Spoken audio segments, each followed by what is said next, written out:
हम किसानों का जो बीमा है, इंश्योरेंस का पैसा है, वो नहीं दे सक रहे हैं। सिर्फ राज्य और केंद्र सरकार के झगड़े के बीच में आज इतने किसान अगर आत्महत्या कर रहे हैं तो यकीनन इस देश के लिए बहुत चिंता की बात है। औरंगाबाद से मजलिस से रुकने पार्लिमान इम्तियाज जलील ने लोकसभा में खिताब करते हुए किसानों का मुद्दा उठाया। इम्तियाज जलील ने कहा कि किसानों की मौत हमारे लिए सिर्फ एक आंकड़ा बनकर रह गई है। ज़राई कानून के दौरान 700 से ज्यादा किसान अपनी जान गंवा बैठे।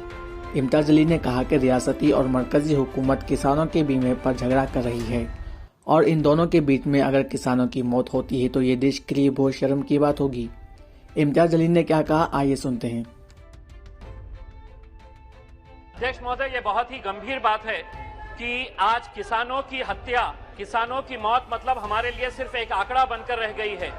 ये जो किसानों का कानून लाया गया था उसमें 750 किसानों की मौत हुई, लेकिन मेरे मराठवाड़ा क्षेत्र के अंदर पिछले एक साल के अंदर 756 किसानों ने आत्महत्या की है, जिसमें औरंगाबाद जिले के अंदर 150 किसानों ने और बीड़ जिले के अंदर 174 किसानों ने आत्महत्या की है।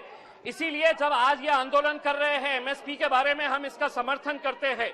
अध्यक्ष महोदय, इतनी बारिश हुई है, महज सिर्फ पंचनामे किए जाते हैं। राज्य सरकार कहता है कि केंद्र सरकार क्या हिस्सा हमें नहीं मिला है, इस वजह से हम किसानों का जो बीमा है, इंश्योरेंस का पैसा है, वो नहीं दे सक रहे हैं।